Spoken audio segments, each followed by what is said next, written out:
नमस्कार दोस्तों, बकवास फिजिक्स के यूट्यूब चैनल पर मैं फिजिक्स वाला विमल असाटी एक बार फिर आपका स्वागत करता हूं। एसी सर्किट के लेक्चर नंबर 2 में हम लोगों ने लेक्चर नंबर 1 में इंट्रोडक्टरी बात की थी कि एसी सर्किट क्या होता है, अल्टरनेटिंग करंट क्या होता है, डायरेक्ट करंट क्या होता है, अल्टरनेटिंग ईएमएफ अर्थात इंड्यूस्ड ईएमएफ, अल्टरनेटिंग करंट अर्थात इंड्यूस्ड करंट क्या होता है, कैसे वो एसी सर्किट कहलाते हैं जिनमें प्योर रेजिस्टिव या प्योर इंडक्टिव, प्योर कैपेसिटिव अर्थात एसी डीसी कंपोनेंट्स बोले तो रेजिस्टर, प्योर एसी कंपोनेंट्स बोले तो इंडक्टर और कैपेसिटर जिन सर्किट्स में लगते हैं उन्हें एसी सर्किट कहते हैं, हमने सीखा। साथ ही हमने उनके अपोजिशंस की बात सीखी कि अगर ओमिक अपोजिशन है तो रेजिस्टेंस है, नॉन ओमिक अपोजिशन है तो रिएक्टेंस है। उन सारी बातों में मैंने आप लोगों से जिक्र किया था कि अप्लाइड ईएमएफ जो E = E0 sin omega t होता है वो अल्टरनेटिंग ईएमएफ कहलाता है, इंड्यूस्ड ईएमएफ कहलाता है। वो फॉर्मूला आया कहाँ से, जबकि वो सिलेबस में डिलीटेड है, लेकिन वो फॉर्मूला बना कैसे, मैं वहां से शुरुआत अभी अपने लेक्चर नंबर 2 की करूंगा कि E = E0 sin omega t होता कैसे है। उसके बाद जो पोर्शन है उसमें हम चर्चा करेंगे एवरेज ईएमएफ की वैल्यू ओवर 1 कंप्लीट साइकिल क्या होती है। उस एवरेज ईएमएफ की वैल्यू 1 कंप्लीट साइकिल पे जो मिलेंगी वो रहेंगी 0। अभी से कह रहा हूं वो मिलेंगी 0।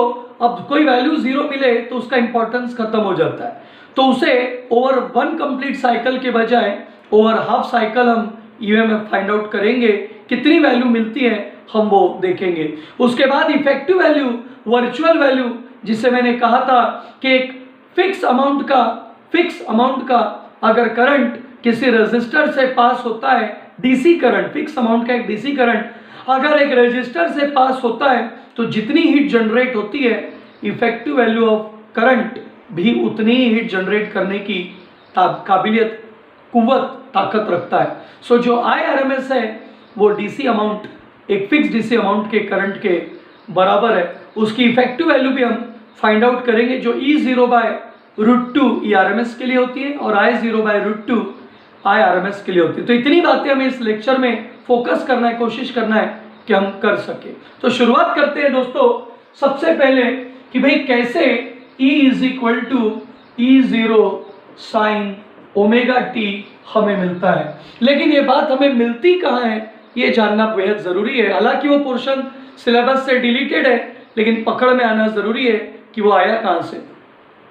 तो जब भी कोई कॉइल रेक्टेंगुलर कॉइल अगर रोटेट होता है यूनिफॉर्म मैग्नेटिक फील्ड में, सो सबको पता है कि अगर कॉइल रोटेट हो रहा है, फील्ड यूनिफॉर्म है, तो कहीं ना कहीं एरिया का चेंज है, उसमें फ्लक्स का चेंज है, तो ईएमएफ इंड्यूस होकर रहेगा, इसे कोई नहीं रोक सकता। सो हमारे पास जो सबसे पहली शुरुआत है, जो बात हम करने जा रहे हैं, जिसमें हम लोग डिस्कशन कर रहे हैं, वो है प्योरली इंड्यूस्ड ईएमएफ का, प्योरली अल्टरनेटिंग ईएमएफ का। सर आपने अभी कहा इंड्यूस्ड ईएमएफ, अब आप कह रहे हो अल्टरनेटिंग ईएमएफ। तो ये जो टर्म हमको मिलने वाली है इंड्यूस्ड ईएमएफ या अल्टरनेटिंग ईएमएफ, इसके मिलने के पीछे का जो एक्चुअली रीजन है कि इंड्यूस्ड ईएमएफ मिलेगा, लेकिन उसकी वैल्यूज उस तरीके से अल्टर हो रही है जैसा हमने अल्टरनेटिंग करंट या अल्टरनेटिंग वोल्टेज में कहा। तो बड़ा प्यारा जवाब हमारे सामने आने वाला है। तो जो क्वेश्चन डिलीटेड है वो ऐसा था, derive an expression for induced EMF in a coil rotating in the uniform magnetic field, show that the induced EMF is also called as alternating EMF because it alter between two fixed positive and negative maximum values. Positive value है E0, negative value है -E0, उन दोनों के बीच में vary करता है, infinite values show करता है, इसलिए उसे अल्टरनेटिंग ईएमएफ कहते हैं। तो हमें ये चीज देखनी है, समझनी है कि क्या वाकई में ऐसा होता है। तो हम एक यूनिफॉर्म मैग्नेटिक फील्ड दिखा रहे हैं, इस यूनिफॉर्म मैग्नेटिक फील्ड में हमने रोटेटिंग कॉइल रखने की कोशिश की है। कॉइल जिस इनिशियल पोजीशन पर है उसका नाम है PQ। सर ये क्या है, कंसीडर और रेक्टेंगुलर कॉइल, सबको एक रेक्टेंगुलर कॉइल दिखाई दे रहा है। Consider a rectangular coil PQ is placed in the uniform magnetic field with its initial position PQ as shown in the figure below। So this is the uniform magnetic field B bar. This is the rectangular coil PQ at its initial position. अपनी initial position में rectangular coil PQ इस तरीके से हमको दिखाई दे रहा है। PQ का ये एक्सिस है, प्लेन है। ये जो प्लेन आपको दिख रहा है, फिलहाल प्लेन के ऊपर परपेंडिकुलर आया है एक नॉर्मल, जिसको मैं नाम दे रहा हूं ON। परपेंडिकुलर को नाम दे रहे हैं ON। और बड़ी प्यारी चीज मैं आपके सामने कहने जा रहा हूं कि जो रेक्टेंगुलर कॉइल है, इस रेक्टेंगुलर कॉइल का एरिया है capital A, that is the area of the rectangular coil. Length breadth की जरूरत नहीं है, डायरेक्ट एरिया की बात करेंगे। जो B बार है सबको पता है, वो है यूनिफॉर्म मैग्नेटिक फील्ड, सभी को पता है। अगर इस कॉइल में देखा जाए तो अब दिख नहीं रहे, लेकिन यहां मौजूद है capital N number of turns. Definitely जब कॉइल रोटेट होगा इस यूनिफॉर्म मैग्नेटिक फील्ड में, सो फ्लक्स का लिंकेज होगा। जो भी फ्लक्स है वो फाई है, लेकिन चेंजिंग मैग्नेटिक फ्लक्स है सो वो डी फाई है, जो रोटेटिंग कॉइल के साथ लिंक करेगा और जिसमें कुछ ना कुछ ईएमएफ इंड्यूस होगा। दैट इंड्यूस्ड ईएमएफ ये हमें शो करना है, ये हमें शो करना है। सो जो कुछ भी इंड्यूस्ड ईएमएफ आने वाला है, उस इंड्यूस्ड ईएमएफ में हम अकॉर्डिंग टू लेंजेस लॉ या according to the Faraday's law E directly proportional to d phi by dt कहते हैं। प्रोपोर्शनलिटी साइन को हटाकर कांस्टेंट लगता है कैपिटल N, जो कि नंबर ऑफ टर्न्स है। सर आपने एक बार कहा था यूनिटी, वो यूनिटी तब है जब नंबर ऑफ टर्न्स एक है। अगर नंबर ऑफ टर्न्स बहुत सारे हैं जिनकी तादाद कैपिटल N है, सो हमें कैपिटल N लगाना पड़ेगा, क्योंकि हम बखूबी अब जानते हैं कि ईएमएफ इंड्यूस फ्लक्स के चेंज पर तो डिपेंड करता है, लेकिन वो फ्लक्स का चेंज कितने टर्न्स के साथ लिंक हुआ उस बात के ऊपर भी डिपेंड करता है। Negative sign implies induced EMF, जो भी आएगा इस कॉइल के अंदर वो फ्लक्स के चेंज को क्या करता है, अपोज करता है according to Lenz's. That was indicated by minus sign. E is equal to minus n D by D T of phi का मतलब सभी जानते हैं B bar dot A bar. हम स्केलर प्रोडक्ट पढ़ते हैं, हमें बहुत अच्छे से पता है कि E is equal to minus n D by D T of rate of change of flux. Flux में term B bar dot A bar होती है। यहाँ फील्ड यूनिफॉर्म है लेकिन एरिया चेंजिंग है, सो B बार डॉट A बार यानी BA cos theta. Sir आज पहली बार थीटा आया, अब ये थीटा कौन है? तो दोस्तों मैं उसका जिक्र करने जा रहा हूं, ध्यान से देखिएगा, बहुत कीमती शब्द है। Theta is the angle made by the normal drawn to the plane of the coil with the magnetic field, with the magnetic field. Theta is the angle between normal ON ये नॉर्मल है, ON perpendicular और normal to the plane of the coil. ये जो दिख रहा है ये plane of the coil है, प्लेन ऑफ द कॉइल। ये जो PQ दिख रहा है वो PQ की इनिशियल पोजीशन है, और उस इनिशियल पोजीशन में हमने उसको सेटअप किया था, फील्ड दी थी। अब डेफिनेटली मोटर से वो कॉइल कनेक्टेड है, जैसी मोटर ऑन करेंगे कॉइल रोटेट होना शुरू होगा। सो अभी फिलहाल जो सिचुएशन आपको दिख रही है किसी प्रकार का रोटेशन नहीं है, कोई रोटेटिंग एंगल नहीं है, लेकिन भविष्य में जब वो रोटेट होगा सो वो किसी भी पोजीशन पर रोटेट होकर टर्न होके जा सकता है। तो कुछ इस तरीके की पोजीशन हमको नजर आ सकती है। ये जो पोजीशन नजर आ रही है नई वाली, उस नई पोजीशन का नाम है P dash Q dash, P dash Q dash. इसमें ये एक्सिस दिखाई दे रहा है, समझ में आ रहा है कि इतने एंगल से वो ट्विस्ट हुआ है, इतने एंगल से वो शिफ्ट हुआ है। सो डेफिनेटली PQ पर नॉर्मल ON ऐसा था, अब नई पोजीशन अगर ये बन रही है सो ये ON यहाँ शिफ्ट हुआ, उतना एंगल ट्विस्ट हुआ, जिसे हम थीटा कहते हैं। बच्चा जानता है कि थीटा का मतलब ओमेगा टी होता है, क्योंकि जब भी रोटेशन की बात होती है तो रोटेशन का मतलब एंगुलर वेलोसिटी से लगाया जाता है, और एंगुलर वेलोसिटी का मतलब rate of change of angular displacement with respect to time होता है। So general formula d theta by D t है। मैं पर्टिकुलर एंगल देख रहा हूं तो थीटा है, और विथ रिस्पेक्ट टू टाइम अगर टी है सो ओमेगा की वैल्यू थीटा बाई टी होती है, तो थीटा इज इक्वल टू मिलता है ओमेगा टी। सो थीटा कौन है? पी क्यू अगर इनिशियल पोजीशन थी, so P dash Q dash final position of the या एनी इंस्टेंट ऑफ टाइम पर आने वाली पोजीशन ऑफ द कॉइल है, क्योंकि वो मोटर से कनेक्टेड है। मोटर ऑन किए, ये रोटेट होने लगा, आपको ये पी क्यू जैसा शिफ्ट हो रहा है पी डैश क्यू डैश पर, सो ओ एन भी अपनी नई पोजीशन पर शिफ्ट हुआ, चाहो तो ओ एन डैश बोल सकते, शिफ्टिंग वाली पोजीशन। कुछ तो भी एंगल ट्रेस हुआ, ये जो भी एंगल है ये बन रहा है। देखिए ध्यान रखिएगा, जब ओ एन फील्ड के साथ पैरेलल है, ये फील्ड है और ये ओ एन है, जब ओ एन फील्ड के साथ पैरेलल है, सो जो प्लेन है वो फील्ड के साथ परपेंडिकुलर है। ये प्लेन ऑफ द कॉइल है और ये फील्ड है, दोनों एक दूसरे के ऊपर परपेंडिकुलर है, लेकिन वो एंगल ये थीटा नहीं है। Theta angle is the angle between the O N normal drawn to the plane of the coil, अर्थात O N and direction of magnetic field. O N और बी बार के बीच का एंगल यानी theta है। सो उस थीटा को हम ओमेगा टी कहते हैं। सो इस स्टेप में जहां मैंने थीटा लिखा, मैं ओमेगा टी लिख सकता हूं, क्योंकि आप भी बखूबी जानते हैं differentiation with respect to time है। सो यहाँ थीटा से काम नहीं चलेगा, यहाँ टी चाहिए। सो आपके सामने टर्म आई, कितने तो भी time, an instant of time T के अंदर पी क्यू से coil P dash Q dash an instant of time पे उस नई पोजीशन पे पहुंच गया। एंगल जो ट्विस्ट हुआ, ट्रेस हुआ, किसके द्वारा? नॉर्मल के द्वारा। किसके साथ? मैग्नेटिक फील्ड के साथ। सर मैग्नेटिक फील्ड थोड़ी ना, वो तो ओ एन एच है। आप अगर अच्छे से देखो तो ये डायरेक्शन ऑफ मैग्नेटिक फील्ड है जो ओ एन के साथ पहले पैरेलल थी। अब ओ एन शिफ्ट हुआ क्योंकि कॉइल रोटेट हुआ, क्योंकि ओ एन नॉर्मल है, परपेंडिकुलर है to the plane of the coil. तो जैसे जैसे कॉइल रोटेट होगा ओ एन भी रोटेट होगा, और ओ एन अपनी फील्ड बी बार के साथ बनाते जाएगा एंगल। ये बी बार है, अब ये ओ एन है। सो ओ एन ने एंगल बनाया थीटा, उसकी वैल्यू ओमेगा टी है। सब जानते हैं फील्ड कांस्टेंट है, सो फील्ड कांस्टेंट है तो बी बाहर निकल जाएगा। डी बाई डी टी में एरिया की टर्म, फिलहाल एंगल रोटेशन है, सो एरिया का रोटेशन हो रहा है। सो ए भी मैं ऐसा मान सकता हूं कि उसमें चेंजिंग है, लेकिन लिंक में चेंजिंग है, ओरिजिनल एरिया फिक्स है। सो जो बदलाव है एंगल ऑफ रोटेशन में है, सो मैं लिख सकता हूं D by D T of cos omega T. सभी भली बाती जानते हैं कि कॉस ओमेगा टी का derivative minus sine omega T होता है। सो दोस्तों E is equal to minus N B A.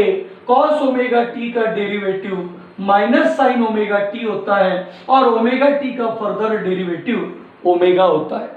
Omega T का फर्दर डेरिवेटिव ओमेगा होता है। अगर आप पूरी टर्म को देखो तो आपको मिलने लग जाएगा E is equal to minus minus plus N B A omega sine omega t, N B A omega sine omega t. ये जो टर्म हमें मिल रही है ये इंड्यूस्ड ईएमएफ की है, हमें उसे आगे सॉल्व करना है कि E इज इक्वल टू क्या है। तो हमें एक कंसिडरेशन बहुत अच्छे से पता है कि अगर ये वैल्यू ईएमएफ की है और अगर ये साइन एंगल है तो सबको पता है, और साइन एंगल है तो हार्मोनिक फंक्शन है, साइकिल्स रिपीटेड होती है, तो कुछ ना कुछ ये ईएमएफ इधर में भी ईएमएफ के बराबर है। सो ये जो वैल्यू दिख रही है फिक्स है, मैक्सिमम है, फिक्स है, स्टेडी है, जो हम दे रहे वो फिक्स है। सो इसे मैक्सिमम वैल्यू माना जाता है। लेकिन किसकी मैक्सिमम वैल्यू माना जाता है? सो ईएमएफ की, क्योंकि लेफ्ट हैंड साइड में अगर ईएमएफ है सो राइट हैंड साइड में भी ईएमएफ आना चाहिए, क्योंकि इसका तो कोई यूनिट नहीं है, नंबर बन जाएगा, लेकिन ये पूरा एन बी ए ओमेगा कुछ ना कुछ ईएमएफ है, और ये ऐसा वैसा ईएमएफ ना होकर मैक्सिमम वैल्यू ऑफ ईएमएफ बनेगा, जिसे हम पीक वैल्यू कहते हैं।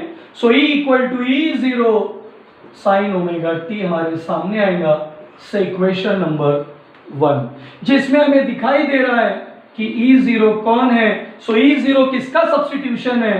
एन बी ए ओमेगा का सब्स्टिट्यूशन है, जिसमें E0 को पीक वैल्यू ऑफ ईएमएफ कहते हैं, क्योंकि left hand side right hand side दोनों सेम होते हैं, लेफ्ट हैंड साइड और राइट हैंड साइड के यूनिट सेम होते हैं, डायमेंशन सेम होते हैं। अगर ये ईएमएफ है तो ये भी ईएमएफ है, लेकिन ये मैक्सिमम वैल्यू क्यों है? सो हम कंपेयर कर सकते हैं कि भाई यहाँ पर भी रोटेशन है, यहाँ पर भी साइकिल है, एंगुलर मोशंस है, तो कहीं ना कहीं हम उसे लिंक कर सकते हैं ऑसिलेशन से कि अगर x is equal to a sine omega t, जैसा मैंने पिछले लेक्चर में कहा था, v is equal to a omega sine omega t, acceleration equal to minus a omega square sine omega t, ऐसी इक्वेशंस है जिनसे पता चलता है कि अगर वो हार्मोनिक इक्वेशंस है, सो ईएमएफ के साथ जैसे डिस्प्लेसमेंट के साथ मैक्सिमम डिस्प्लेसमेंट, वेलोसिटी के साथ मैक्सिमम डिस्प्लेसमेंट, वैसे ईएमएफ के साथ मैक्सिमम ईएमएफ मिलेगा और उस मैक्सिमम ईएमएफ को पीक वैल्यू ऑफ ईएमएफ हम कहते हैं।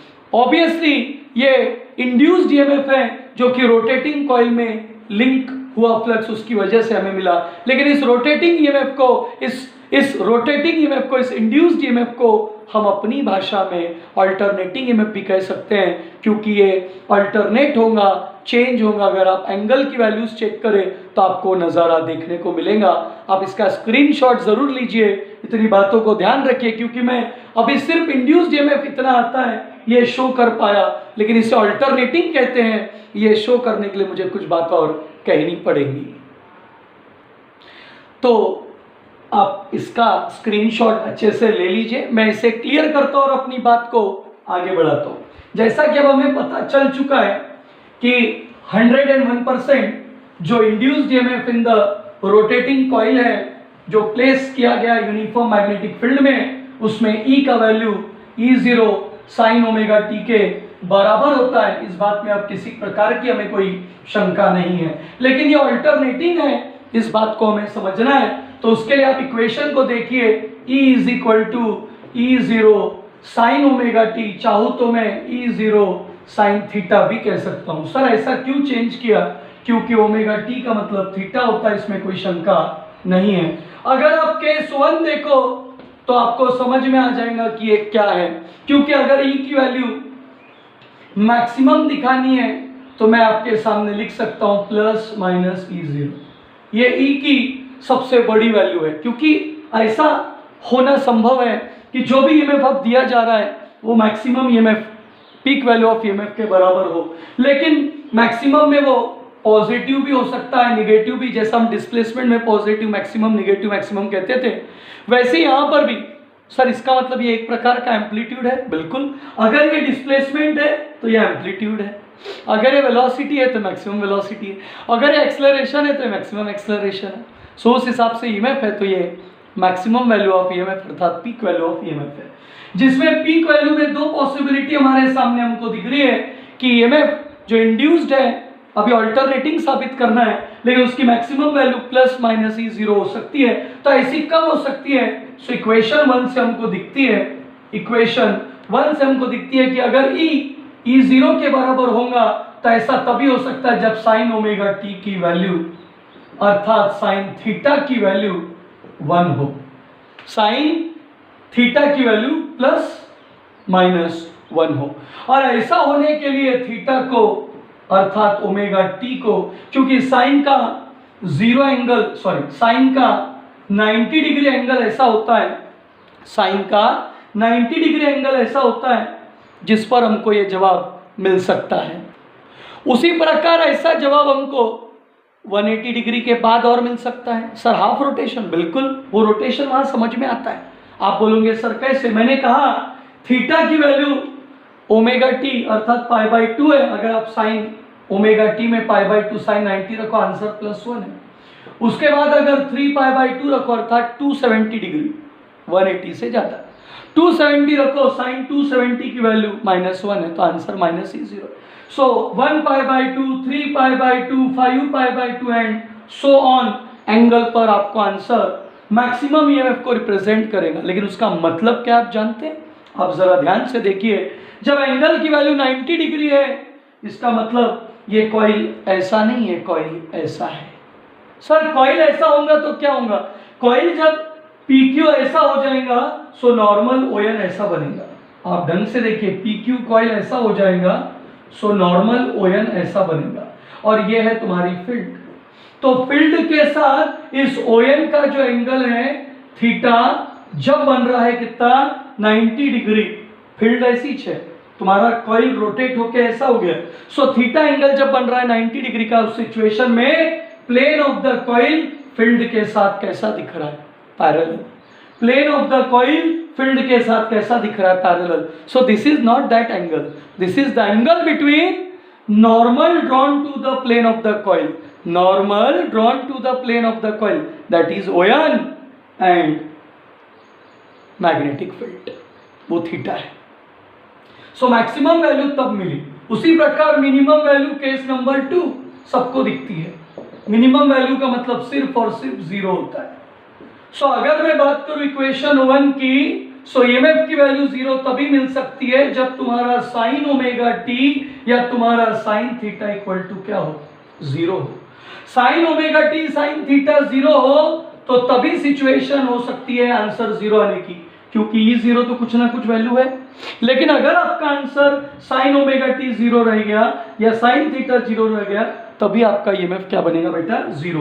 और उसके लिए थीटा अर्थात ओमेगा टी को होना पड़ेगा 0, क्योंकि साइन 0 की वैल्यू ही 0 होती है, साइन 180 की वैल्यू ही 0 होती है, साइन 360 की वैल्यू ही 0 होती है। सर आप इधर 360 बोलते इधर 2 पाई लिखते, आपको ये साइकिल पता है। हम stationary wave chapter, superposition of wave chapter पढ़ते थे, नोड एंटी नोड की बड़ी बड़ी बातें हम किया करते थे, वहाँ ये सब एंगल्स हमने सीखे। सो आपके सामने जो एंगल दिख रहा है, ये सब बातें दिख रही है कि एंगल जब रहेगा 0 डिग्री, इसका मतलब ये फील्ड है, ये फील्ड है B बार, और आपका कॉइल इस तरीके से खड़ा है, PQ पोजीशन पर आपका कॉइल इस तरीके से खड़ा है। इस सिचुएशन का मतलब है कि ये नॉर्मल जो ON है, नॉर्मल जो ON है वो फील्ड के साथ कैसा है, पैरेलल है। फील्ड के साथ नॉर्मल ON फील्ड के साथ पैरेलल है और वो एंगल थीटा इक्वल टू 0 है। लेकिन प्लेन कॉइल के साथ, plane of the coil field के साथ कैसा है, परपेंडिकुलर है, ये वो एंगल नहीं है। मैं बार बार स्टार्टिंग से आपसे डायग्राम बनाया, एंगल बताया, तब से कह रहा हूं कि theta is not the angle between plane of the coil and the field, वो उसके बीच का एंगल नहीं है। Theta is the angle between normal to the plane of the coil, plane of the coil के ऊपर जो नॉर्मल आया और जो फील्ड है उसके बीच का एंगल है वो। तो इतनी बात से हमको एक बात देखने को मिल रही है कि जो हमारा EMF है वो E0 है, प्लस में 0 है, फिर माइनस E0 है, फिर 0 है। इसका मतलब EMF की वैल्यू प्लस E0 और माइनस E0 के बीच में कुछ भी हो सकती है, 0 से पॉजिटिव भी हो सकती है, 0 से निगेटिव भी हो सकती है। So this EMF, induced EMF is also called as alternating EMF, and for the same reason we can also say that induced current can also be written as I equal to I0 sin omega t, क्योंकि अगर coil के साथ EMF link कर रहा है, flux link कर रहा है, EMF इंड्यूस हो रहा है, सो कॉइल का कुछ ना कुछ होगा रेजिस्टेंस, तो उसमें इंड्यूस्ड होगा करंट। क्योंकि बच्चा जानता है E का मतलब I इंटू R होता है, सो I का मतलब E बाय R है। सो कोई ये नकार नहीं सकता कि अगर E की वैल्यू रखी जाए E0 साइन ओमेगा t, सो E0 अपॉन R, जैसा E बाय R I बनता है वैसा E0 बाय R I0 बनता है। So I can be written as I0 sine omega t। No doubt maybe current may be lead, current may be lag, but if there is 100% possibility of only Ohm's law, then definitely I equal to I0 sin omega t. I equal to I0 sin omega t, 100% possibility if it obeys the Ohm's law. If it does not obey the Ohm's law, then there is a possibility that it may be plus phi. Sir, what is this phi? That is not flux. That flux, that is phi means phase difference. Current आगे भी हो सकता है कुछ angle से, पीछे भी हो सकता है कुछ एंगल से, प्लस माइनस फाइव, वो पॉसिबिलिटी है अगर ओम्स लॉ ओबे नहीं हो रहा है तो। और अगर 100% ओम्स लॉ ओबे हो रहा है, सो भैया E अगर E0 साइन ओमेगा t है, सो I की value I0 sine omega T, इसे कोई नहीं रोक सकता। मुझे पूरी उम्मीद है कि ये जो लेक्चर मैंने आपके सामने रखा, इतनी बातें सबको समझ में आई होंगी। हालांकि मैंने कहा कि मैं पीक वैल्यूज़ के बारे में, एवरेज वैल्यूज़ के बारे में, आरएमएस वैल्यू के बारे में बात करूंगा, लेकिन थोड़ी समय की कमतरता हुई तो मैं इसमें ये बोल नहीं पाया। लेकिन अपने लेक्चर नंबर 3 में मैं उस बात का जिक्र ज़रूर करूंगा, उस बात के ऊपर आपका ध्यान ज़रूर केंद्रित करूंगा। आप इस वीडियो को लाइक कीजिए, शेयर कीजिए, सब्सक्राइब कीजिए। अगले लेक्चर में हम जो बात करेंगे उस इफेक्टिव वैल्यू ऑफ ईआरएमएस की बात करेंगे, साथ में एवरेज वैल्यू ऑफ ईएमएफ की हम बात करेंगे। नो डाउट ये सिलेबस से डिलीटेड था, मैं अभी बार बार कह रहा हूँ सर आपने फिर पढ़ाया क्यों, लेकिन अगर आपको इक्वेशन ही ना पता हो तो आप आगे के डेरिवेशन पढ़ेंगे कैसे? सर बोर्ड को छोड़ो, अब उसके बारे में बात करके कोई मतलब नहीं है। उन्हें जो लगता है वो करते हैं। कोरोना काल है तो उन्हें डिलीट कर दिया, कम से कम ये तो सोचना था कि डिलीट किसको करना चाहिए। एसी जनरेटर, ये सबसे पहला टॉपिक है एसी सर्किट का। एसी जनरेटर, एसी कैसे जनरेट होता है, अल्टरनेट क्यों बोलते हैं, वही बात डिलीट कर दी। तो मैं ऐसा नहीं करूँगा, मैं बराबर पढ़ाऊँगा, वो मेरी ड्यूटी है। आप वीडियो को लाइक कीजिए, शेयर कीजिए, चैनल को सब्सक्राइब कीजिए और हर बार की तरह एंजॉय कीजिए।